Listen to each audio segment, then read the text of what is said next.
Okay. Aloha and good morning. Aloha, good morning. It's the Good Morning Drive with Solar Coaster here at RE Plus 2024 on day 2. If you count the exhibit hall days, day 3. If you count the Monday, it's Wednesday right now. Session days, yeah. Yeah, and so actually remarkably fully stocked RE Plus. We're out in kind of the building I think people are not getting to as much, or we didn't get it to as much. I'm not sure what the name of this section is actually, but it's where the trucks are. Yep. So we've got a Kenworth zero emission up here. We've got a Nikola hydrogen electric. These are semis. There's another fuel cell over behind us, and then we're sitting in a hydrogen fuel cell Honda. And CR-V. And this is the first Honda.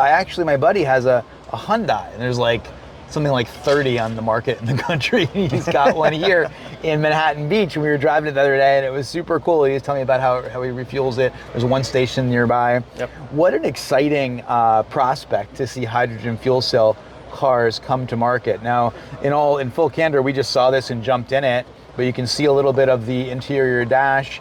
Really comfortable car. It's kind of like is it a CR-V? It is. Oh, you own a CR-V? Yes. This is Jay actually owns. Well, I have the ICE version. 2010 of the old CR-V. This is like the hatchback version, so it's not the full. What do you call it? They've changed over time, where they're not. But the CR-V is kind of one of those cars, like the penultimate family vehicle. Certainly right. In Maui, it's a Costco vehicle. Right. It's a Costco vehicle. And certainly this has got a nice fit and finish to it. I like it. Yep. Jay, how does a hydrogen fuel cell Honda work? How familiar are you with this technology? Enough to know that it doesn't make any noise when you try to turn it on. You guys both said that to me like I was some dummy. You asked him to turn it on, and it's like, Jay, it's can I turn it on? He goes, it doesn't make any noise. I'm like, okay. Okay. And then the guy comes in, I go, can you turn it on? He goes, doesn't make any noise. Yeah. I'm like, I'm not looking for noise. I'm looking to understand what the display is, and sure. I mean, it's it's a good looking car. The interesting point that I got though from my buddy, his name is Steve Honda actually, ironically, in Manhattan Beach, and he has one of the first hydrogen fuel cell Hyundais in the U.S. as I understand it.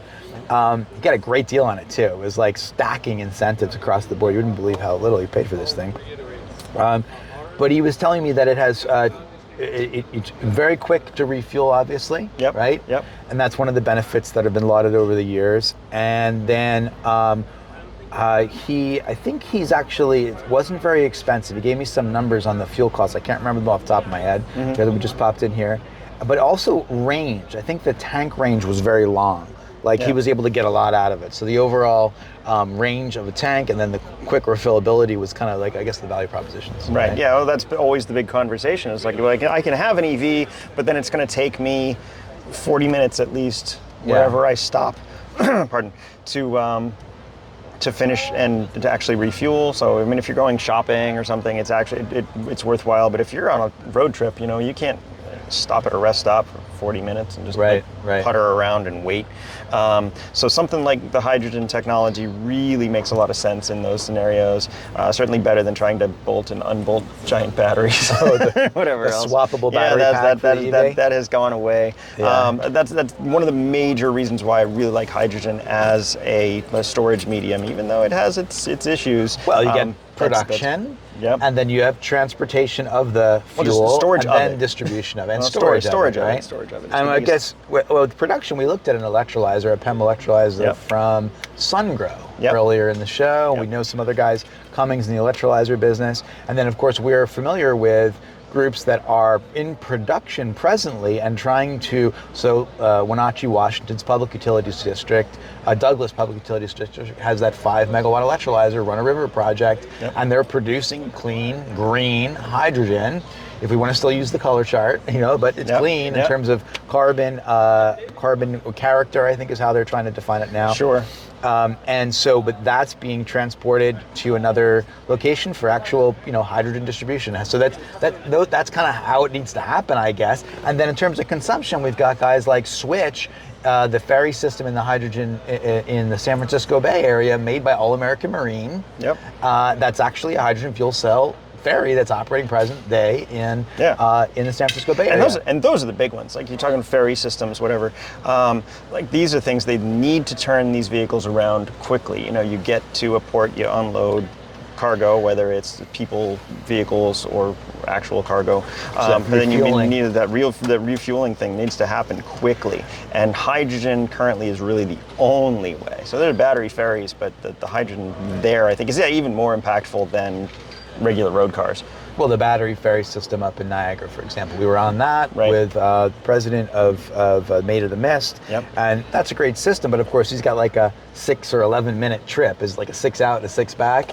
So it's a pretty, it's obviously a micro trip, and then they're able to charge in a few minutes while people are loading and getting off, right? So one of the things that I've heard in the hydrogen conversation, Jay, that kind of stuck with me, is there's the production side and there's the demand side, and it's like you need to kind of have both operating. And then of course there's the issue of transportation and storage, because hydrogen is the smallest element, right? So it tends to do weird things. Molecule, but molecule. Did I say element? Okay, there you go. Well, it is, but it doesn't come that way. So the smallest molecule. So, or atom actually. Keep talking. You keep talking. I can keep talking? All right, we're getting out. I'm just going to walk everybody around so we can actually see it. Very, very static scenery. Okay, so you can still hear me. So, based on that, you have a storage issue, right? And so you have load, you have generation, you have demand, and you have a storage and transpo issue. But here's an example of of part of the demand. You aggregate these, and you get a bunch of demand, right? And there's a market that develops over time. That market needs to be. It needs somewhere to go, otherwise it will never be developed. Right, exactly. But this is a really pretty vehicle. I think it would be attractive to me if I was looking for one. I do think that instead of range anxiety, I think it's going to be fuel station anxiety for a while. Meaning finding the location. Finding locations. Yeah, there's you just can actually one get hydrogen in Manhattan Beach area. It just happens to be right next to Dr. Steve. Which is and lucky, why it works, right? So there you go, hydrogen fuel cell, Honda, CRV. We're going to take a look at the rest of these. Excellent. Let's stop this and look at another one. Okay.